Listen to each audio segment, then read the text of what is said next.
Hello, dear students. So, today we'll start our next topic, which is pressure. So, ਹਾਲੇ ਤੱਕ ਆਪਾਂ ਕਈ ਤਰ੍ਹਾਂ ਦੀਆਂ ਡੈਫੀਨੇਸ਼ਨਸ ਕੀਤੀਆਂ temperature, heat, work, energy etcetera. So ਅੱਜ ਅਸੀਂ ਸਟਾਰਟ ਕਰਾਂਗੇ ਵਾਟ ਇਜ਼ ਪ੍ਰੈਸ਼ਰ, ਕਿੰਨੀ ਤਰ੍ਹਾਂ ਦਾ ਹੁੰਦਾ ਆ pressure, and what is vacuum pressure, gauge pressure, absolute pressure etcetera. So what is pressure? So pressure is defined as the normal force exerted by a system against unit area of the surface. So अगर ਆਪਾਂ एक specific unit area ਉੱਪਰ एक particular material ਦੇ area ਦੇ ਉੱਪਰ ਕੋਈ force ਲਗਾ ਰਹੇ ਹਾਂ, so that is called pressure against unit area of the surface. So formula P is equal where P is pressure, F divided by A, where F is force, normal force which we applied, and A is the area on which force is applied. So F is force and A is the particular specific area on which we applied the force. ਜਿਹਦੇ ਉੱਪਰ ਆਪਾਂ force ਲਗਾ ਰਹੇ ਹਾਂ ਉਹਦਾ area. So ਇਹਦੇ unit ਬਣਨਗੇ, force ਦੇ ਯੂਨਿਟ ਸਾਨੂੰ ਪਤਾ ਹੀ ਹੈ ਨਿਊਟਨ ਹੁੰਦੇ ਆ, ਐਂਡ ਏਰੀਆ ਦੇ ਯੂਨਿਟ ਹੁੰਦੇ ਆ ਮੀਟਰ ਸਕੇਅਰ। ठीक है। So what is the unit of SI unit of pressure? Newton per meter square। ठीक है। So ये तो हो गई SI यूनिट। इस तो अलावा आप एक यूनिट यूज करते हैं, that is bar. This is 1 bar। 1 bar is equal to the pressure which is on earth surface। okay, so that we discussed in later part। So SI unit of pressure is Newton per meter square, and 1 bar is also a unit of pressure. So 1 bar is equal to 1 into 10 raised to the power n Newton meter square, where n is equal to 5। So 1 bar, 1 bar pressure is equal to 1 into 10 raised to the power 5 Newton per meter square। So this is the value of 1 bar। This is the value of 1 bar, 1 into 10 raised to the power 5 Newton per meter square। Another unit of pressure is Pascal, which is given by 1 Pascal is equal to 1 Newton meter per square। So ये तो easy है कि अगर किसी particular system ਦਾ ਜਿਹੜਾ pressure है वो अगर 1 Newton per meter square है, so ਆਪਾਂ ਉਹਨੂੰ 1 Pascal भी कह सकते हैं। क्लियर। सो ਜਿਹੜਾ एग्जैक्ट वैल्यू हैगी आ एटमोसफेरिक प्रेशर की। ठीक है। What is atmospheric pressure? जो प्रैशर अर्थ की सरफेस के उपर सराउंडिंग्स इन्वायरमेंट पा रही हैं। ठीक है। साढ़े उपर एक प्रैशर हैगा, काहदा प्रैशर आ? साडी सराउंडिंग्स का, एयर का प्रैशर हैगा। सो जिहड़ा प्रैशर साडे उपर पै रहा हैगा, एक अर्थ की सरफेस के उपर प्रैशर आ रहा हैगा, उहनूं आपां कहंदे आ एटमोसफेरिक प्रैशर।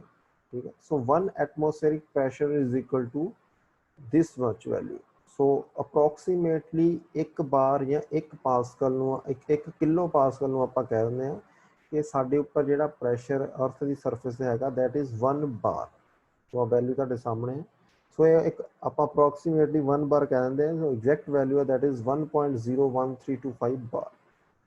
ठीक है। सो ये सीगा प्रैशर। हुण आपां गल करते हैं टाइप्स ऑफ प्रैशर की। 3 टाइप्स का होंदा है pressure, that is atmospheric pressure, absolute pressure and gauge pressure. इस तो अलावा एक होर टाइप होंदी है दैट इज़ वैक्यूम प्रैशर। तो what is atmospheric pressure?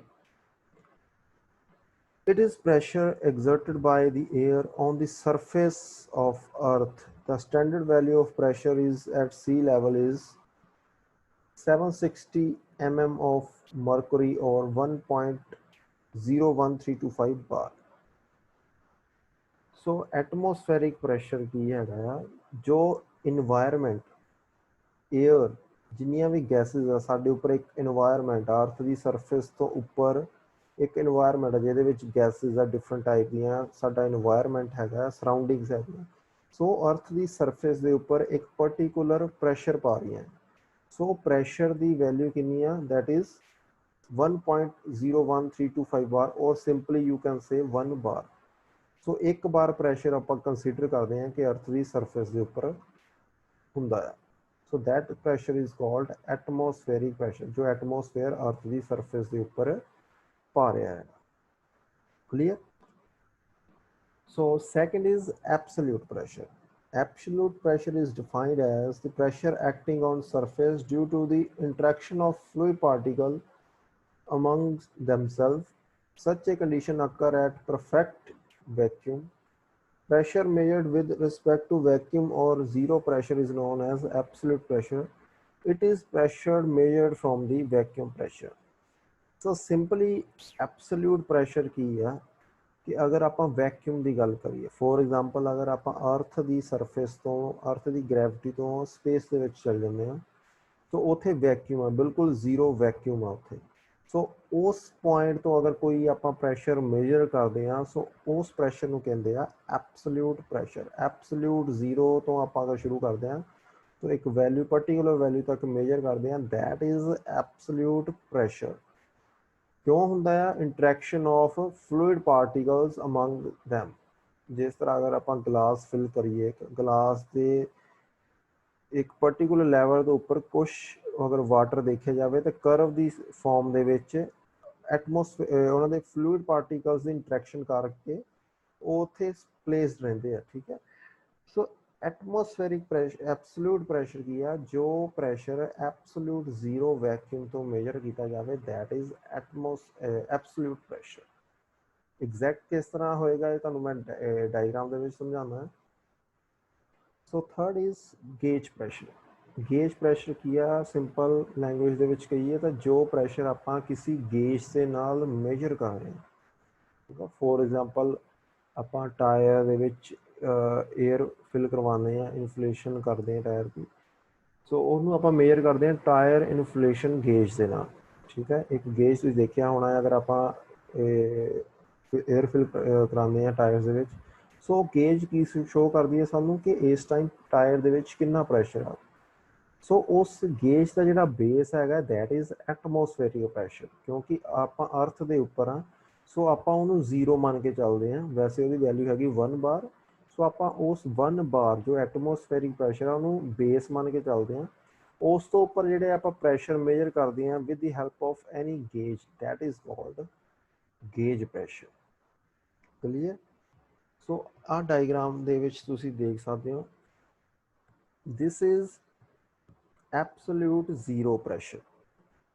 This blue line is absolute zero pressure.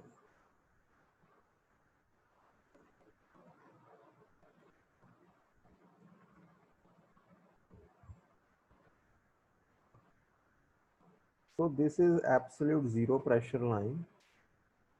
ਇਹ ਕੰਡੀਸ਼ਨ ਕਦੋਂ ਆਉਂਦੀ ਹੈ ਕਿਸੇ ਵੀ ਸਿਸਟਮ ਦੇ ਵਿੱਚ ਜਦੋਂ ਕੋਈ ਵੀ ਸਿਸਟਮ ਕੋਈ ਵੀ ਚੀਜ਼ ਬਿਲਕੁਲ ਵੈਕਿਊਮ ਦੇ ਵਿੱਚ ਆਪਾਂ ਪਈ ਹੋਵੇ ਬਿਲਕੁਲ ਵੈਕਿਊਮ ਦੇ ਵਿੱਚ ਜਿਹੜਾ ਪ੍ਰੈਸ਼ਰ ਹੁੰਦਾ that is absolute zero pressure ਠੀਕ ਹੈ ਸੋ ਅਗਰ ਆਪਾਂ ਲੈਟ ਸਪੋਜ਼ ਕਿ ਆਪਾਂ ਇੱਕ ਮਟੀਰੀਅਲ ਦਾ ਪ੍ਰੈਸ਼ਰ ਪਤਾ ਕਰਨਾ ਹੈ ਜਿਹਦਾ ਨੇਮ ਹੈਗਾ ਆ ਏ ਸੋ ਇੱਕ ਮਟੀਰੀਅਲ ਆ दैट इज़ ए ਜਿਹਦੀ ਆਪਾਂ ਵੈਲਿਊ ਪਤਾ ਕਰਨੀ ਹੈ ਕਿ ਉਹ ਕਿੰਨਾ ਪ੍ਰੈਸ਼ਰ ਤੇ ਹੈਗਾ ਸੋ ਅਗਰ ਆਪਾਂ ਐਬਸੋਲੂਟ ਜ਼ੀਰੋ ਪ੍ਰੈਸ਼ਰ ਤੋਂ ਉਹਦੀ ਰੀਡਿੰਗ ਲਾਵਾਂਗੇ ਦਿਸ ਪੁਆਇੰਟ ਤੱਕ ਇੱਕ ਪ੍ਰੈਸ਼ਰ ਹੈ ਠੀਕ ਹੈ ਇੱਥੇ ਮੰਨ ਲਓ ਉਹ ਇੱਕ ਸਿਸਟਮ ਆ ਜਿਹਦਾ ਆਪਾਂ ਪ੍ਰੈਸ਼ਰ ਮੇਜਰ ਕਰਨਾ ਸੀ ਸੋ ਇਸ ਰੀਡਿੰਗ ਨੂੰ ਜਿਹੜੀ ਆਪਾਂ ਰੀਡਿੰਗ ਲਈ ਇਹਨੂੰ ਕਹਾਂਗੇ ਆਪਾਂ ਐਬਸੋਲੂਟ ਪ੍ਰੈਸ਼ਰ ਰੀਡਿੰਗ ਕਲੀਅਰ ਜਿਹੜਾ ਆਪਾਂ ਪ੍ਰੈਸ਼ਰ ਐਬਸੋਲੂਟ ਜ਼ੀਰੋ ਪ੍ਰੈਸ਼ਰ ਤੋਂ ਮੇਜਰ ਕੀਤਾ और सिंपली कह लीजिए कि जीरो प्रैशर तो मेजर किया उस रीडिंग में आप कहेंगे एब्सोल्यूट प्रैशर रीडिंग क्लीयर सो अगर आप लाइन की गल करिए दिस लाइन ये लाइन हैगी है तुहाडी एटमोसफेरिक प्रैशर यानी कि जिहड़ा प्रैशर अर्थ की सरफेस के उपर सराउंडिंग्स पा रही हैं तो इस प्रैशर नूं कहंदे आ एटमोसफेरिक प्रैशर। सो अगर आपां गेज प्रैशर की गल करिए तो then what is gauge pressure. अगर आपां कोई प्रैशर इस पॉइंट तो मेजर करते हैं, फॉर एग्जाम्पल इत्थे एक इक्विपमेंट है जिहदा नाम हैगा ए। सो इस पॉइंट तो जिहड़ा आपां किसी इक्विपमेंट दे नाल जिन्हां नाल आपां प्रैशर नूं मेजर करते हैं, ठीक है, उस प्रैशर नूं मेजर करांगे। So that is called gauge pressure in positive, ठीक है, गेज प्रैशर इन पॉजिटिव। सो इसी तरह अगर आपां एटमोसफेरिक प्रैशर तो नीचे कोई प्रैशर हैगा, ठीक है, एब्सोल्यूट प्रैशर तो नीचे कोई प्रैशर हैगा, अगर आपां ओनू मेजर करना होवे ओनू आपां कहांगे गेज प्रैशर और वैक्यूम प्रैशर, ठीक है, गेज प्रैशर और vacuum pressure in negative. So जिहड़ा गेज प्रैशर हैगा, नॉर्मल गेज प्रैशर हैगा, ओहदी वैल्यू ऑलवेज होएगी पॉजिटिव। एंड जिहड़ा वैक्यूम प्रैशर हैगा, this is called vacuum pressure. So जिहड़ा वैक्यूम प्रैशर हैगा ओहदी वैल्यू होएगी ऑलवेज नैगेटिव। क्यों? क्योंकि आपां एटमोसफेरिक प्रैशर नूं एक जीरो मानते हैं। Atmospheric pressure is considered as zero. So इस तो अबव जिहड़ा मेजर करांगे किसी इक्विपमेंट की हेल्प ना, किसी मेजरिंग इंस्ट्रूमेंट की हेल्प ना, that is gauge pressure. And अगर इस तो नीचे मेजर करांगे then that is vacuum pressure और उसकी वैल्यू होएगी ऑलवेज नैगेटिव। क्लीयर?